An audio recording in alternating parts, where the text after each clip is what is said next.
Big boss मराठीच्या घरातून दोन सदस्य घराबाहेर पडले. एक म्हणजे आयुष संजीव आणि दुसरा करण सोनावणे. हे दोघे घराबाहेर गेले आहेत.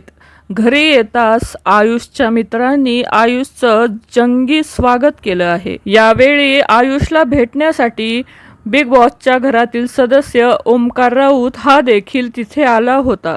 याचेच काही व्हिडिओज आणि फोटो सोशल मीडियावर आयुषने शेअर केले आहेत. घरी येताच आयुषने प्रतिक्रिया दिली आहे. नियतीपेक्षा मोठं काहीच नाही. माझ्या तब्येतीची काळजी करणाऱ्यांना मी सांगू इच्छितो की मी लवकरच 1 ते 2 आठवड्यात चांगला बरा होईल. तुमच्या प्रेम आणि पाठिंब्याबद्दल मनापासून धन्यवाद. मी नेहमी तुमचा ऋणी राहील. आयुषच्या या पोस्टवर सर्वांनीच त्याला काळजी घेण्याचा सल्ला दिला आहे. मी परत येईल चांगला बरा होऊन, अशी पोस्ट आयुषने शेअर केली आहे. तर आयुषबद्दल तुमची काय प्रतिक्रिया आहे कमेंट करून नक्की सांगा. धन्यवाद.